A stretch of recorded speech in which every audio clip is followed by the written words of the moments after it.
खुलुमबाय बेयो बड'लेण्ड इंखं टेलिभिजन दिनै 30 मार्च 2022 बुधबार खालि सानसेनि बरादखौ नोंथांमोननि खाथियाव लाबोदों आं सदानन्द दैमारिया।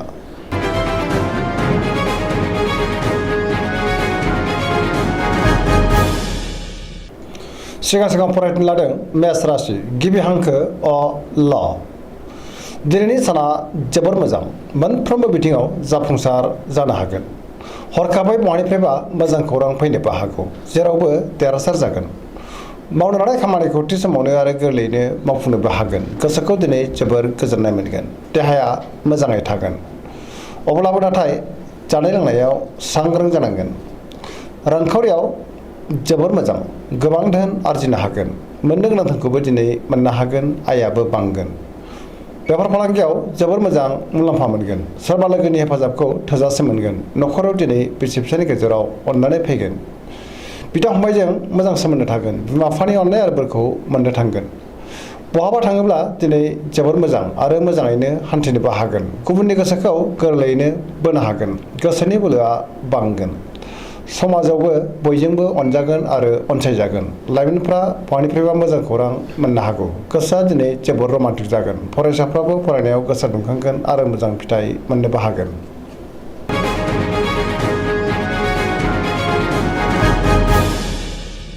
वृष राशि गिबि हांखो इ उ ब। दिनैनि साना जोबोर मोजां, गोबां खामानि मावनो गोसो दुंखांगोन। गोदान साननो रोंगोन आरो गियानबो फैगोन। गोसोखौ दिनै जोबोर गोजोननायबो मोनगोन।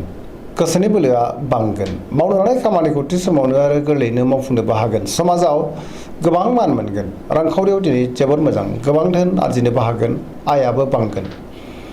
बेफार फालांगियाव मोजां मुलाम्फा मोनगोन। न'खराव दिनै बिसि फिसायनि गेजेराव अननानै फैगोन। बिदा फंबायनि हेफाजाब मोनगोन। देहाया दिनै मोजाङै थागोन। गुबुननि हेफाजाबखौ थोजासे मोनगोन। जायखि खामानि मावा मानो मोनफ्रोमबो खामानियावनो दिनै जाफुंसारगोन। सोरबा लोगोनिफ्राय हेफाजाबखौ मोननो हागोन। गोसोनि साननायफ्रा मोगथाङाव जाफुंगोन। पजिटिभ एनार्जिनि गोहोमबो गोग्लैगोन।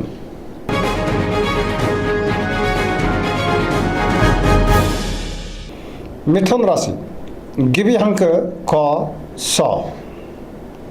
दिनैनि साना जोबोर मोजां, गोसोआव बोलो बांगोन। मोननो लुबैनाया जाफुंगोन। सोरनिबा सायाव गोबां अननाय फैगोन आरो फोथायगोन। गोसोखौ जोबोर गोजोननायबो मोनगोन। गोसोआ दिनै जोबोर रमान्टिक जागोन। देहायाबो मोजाङैनो थागोन। रांखावरियाव जोबोर मोजां। बेफार फालांगियावबो जोबोर मोजां मुलाम्फा मोनगोन। न'खराव अननानै फैगोन। समाजावबो गोबां मान मोनगोन। गोसोनि बोलोआ बांगोन।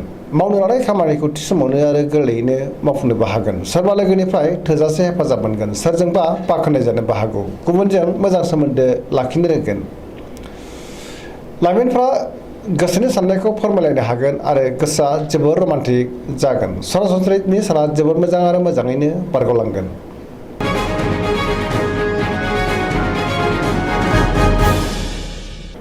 कर्कट राशि गिबि हांखो ड ढ ह। दिनैनि साना जोबोर मोजां, गोबां बिथिङाव गोसो दुंखांगोन आरो बहानिफ्रायबा मोजां खौरां फैनोबो हागौ। गोसोनि साननायफ्रा मोगथाङाव जाफुंगोन। पजिटिभ साननाय फैगोन। पजिटिभ साननो रोंगोन। गियाननि आंखाल जानाय नङा। मावनो लानाय खामानिखौ थि समावनो मावफुंनोबो हागोन। रांखावरियाव जोबोर मोजां। बेफार फालांगियावबो जोबोर मोजां। न'खराव अननानै फैगोन। देहायाबो दिनै मोजाङैनो थागोन। गोसोखौ दिनै जोबोर गोजोननाय मोनगोन। गुबुननि हेफाजाब मोनगोन। न'खराव बिसि फिसायनि गेजेराव अननानै फैगोन। समाजावबो गोबां मान मोनगोन। फरायसाफ्रा फरायनायाव गोसो दुंखांगोन आरो मोजां फिथाइ मोनगोन। गुबुननि गोसोखौ गोरलैयैनो बोनो हागोन। सरासनस्रायै दिनै साना जोबोर मोजां आरो मोजाङैनो बारग'लांगोन।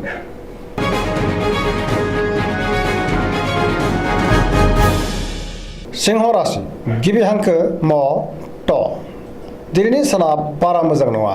गोजोननि आंखाल जानो हागौ। गोसोखौ दिनै जोबोर गुलाय गुजाय मोनगोन।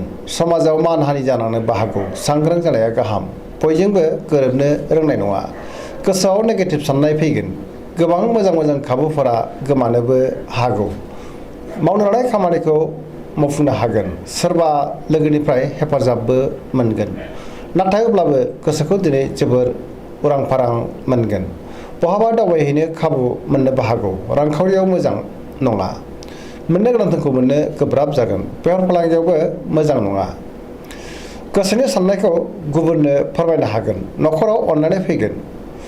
गुबुननि गोसोखौ नाथाय बोनो गोब्राब जागोन, देहाया मोजाङै थागोन। गुबुननि थाखाय नाङा फाङा जेंनायाव गोग्लैनांनोबो हागौ, नेगेटिभ एनार्जिनि गोहोम गोग्लैगोन।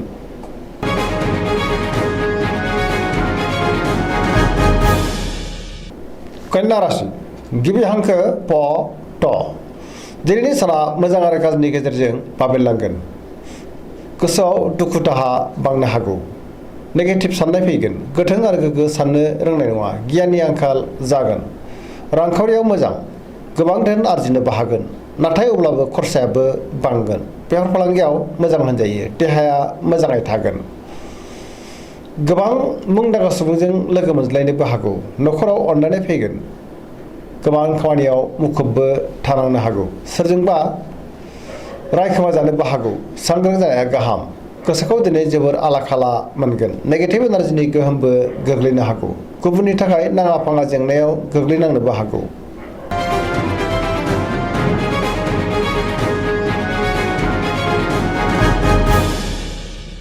तुला राशि गिबि हांखो र ट।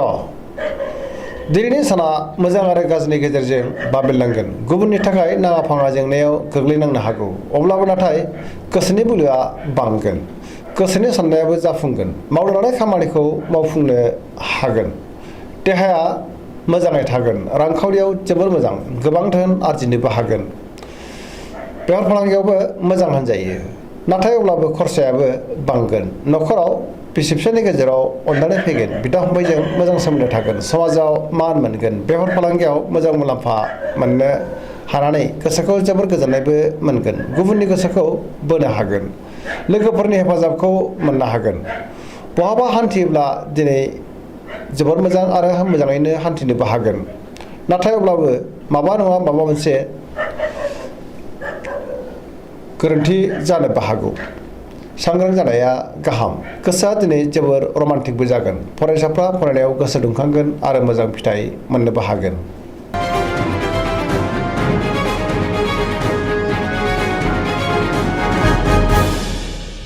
वृश्चिक राशि गिबि हांखो न स।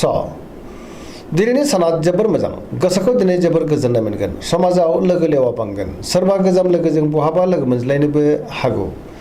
गोसोआव गोग्गो आरो गोथों साननाय फैगोन। मावनो लानाय खामानिखौ थि समावनो आरो गोरलैयैनो मावफुंनोबो हागोन। बहानिफ्रायबा मोजां खौरां फैनोबो हागौ, गुबुननिफ्राय थोजासे हेफाजाब मोनगोन। गोसोनि साननाया दिनै जाफुंगोन, गोसोनि बोलोआबो बांगोन। समाजाव मान मोनगोन, न'खराव दिनै बिसि फिसायनि गेजेराव अननानै फैगोन, बिदा फंबायजों मोजां सोमोन्दो थागोन। गुबुननि थाखाय मोजां खामानि मावनानै होनोबो हागोन।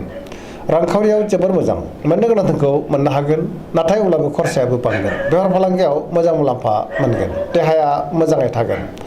गुबुननि थाखाय मोजां खामानि मावनानै होनो हागोन आरो गुबुननिफ्राय थोजासे हेफाजाबखौबो मोननो हागोन। फरायसाफ्रा फरायनायाव गोसो दुंखांगोन आरो मोजां फिथाइ मोनगोन। लाइमोनफ्रा जोबोर रमान्टिक जागोन, गोसोनि साननायखौ फोरमायलायनोबो हागोन।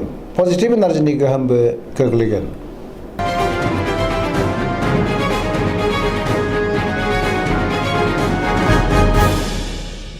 धनु राशि गिबि हांखो ध फ भ। दिनैनि साना मोजां आरो गाज्रिनि गेजेरजों बाबेनलांगोन, गोसोआव बोलो बांगोन। मावनो लानाय खामानिखौ थि समावनो आरो गोरलैयैनो मावफुंनोबो हागोन। गोसोनि साननायफ्रा मोगथाङाव जाफुंगोन। रांखावरियाव दिनै जोबोर मोजां, गोबां धोन आरजिनो हागोन, मोननो गोनां धोनखौबो मोननो हागोन। बेफार फालांगियाव जोबोर मोजां मुलाम्फा मोनगोन, समाजाव मान मोनगोन।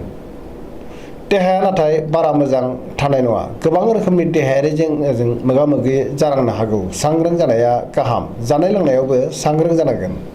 न'खराव दिनै अननानै फैगोन, बिदा फंबायनि हेफाजाबखौ मोननो हागोन। बहानिफ्रायबा मोजां खौरां फैनोबो हागौ। लाइमोनफोरनि गोसोआ दिनै जोबोर रमान्टिक जागोन आरो गोसोनि साननायखौ फोरमायलायनोबो हागोन।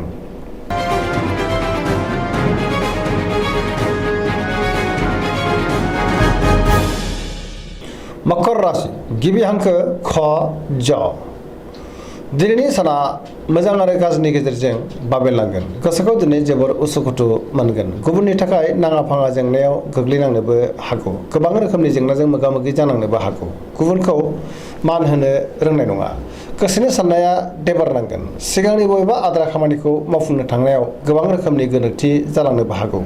रांखावरियाव जोबोर मोजां नाथाय अब्लाबो खरसायाबो बांगोन मोननो गोनांखौबो मोननो हागोन बेफार फालांगियाव मोजां होनजायो गुबुनजों मोजां सोमोन्दो लाखिनो रोंनाय नङा गोब्राब खामानिखौ मावफुंनो नाजायोब्लाबो हानाय नङा गोदान खामानिखौ जागायजेनियानो मोजां नखराव अननानै फैगोन बिदा फंबायनि हेफाजाबखौ मोननो हागोन बिमा बिफानि अननाय आरो बोरखौ मोनगोन सेंग्रा सिख्लाफ्रा गावबा गावनि गोसोनि साननायखौ फोरमायलायनो हागोन गोसोआबो जोबोर रमान्टिक जागोन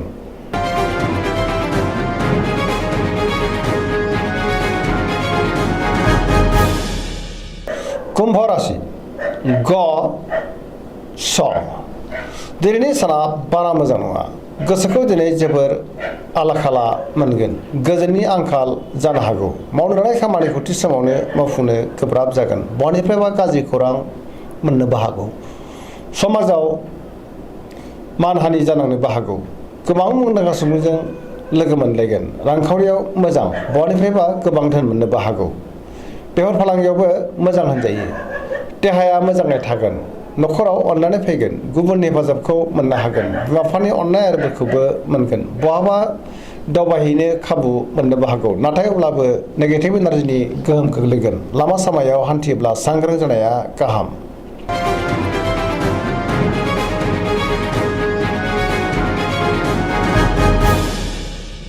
मीन राशि गिबि हांखो ड स दिनैनि साना जोबोर मोजां बहाबा हान्थिनो खाबु फैनो हागौ गोसोआव पजिटिभ साननाय फैगोन गोबां मोजां खाबु मोननोबो हागौ गोसोनि बोलोआबो बांगोन गावनि गोसोनि साननायखौ दिनै गुबुननो फोरमायनोबो हागोन देहाया मोजाङै थागोन अब्लाबो नाथाय जानाय लोंनायाव सांग्रां जानाया गाहाम रांखावरियाव जोबोर मोजां मोननो गोनां धोनखौबो मोननो हागोन नाथाय अब्लाबो खरसायाबो बांगोन बेफार फालांगियाव मोजां होनजायो नखराव अनलायनाय फैगोन सोरजोंबा बाख्नाय जानोबो हागौ लाइमोनफोरनि गोसोआ दिनै जोबोर रमान्टिक जागोन आरो गोसोनि साननायखौ फोरमायलायनोबो हागोन पजिटिभ एनार्जिनि गोहोमबो गोग्लैगोन सरासनस्रायै दिनै साना जोबोर मोजां आरो मोजाङैनो बारग'लांगोन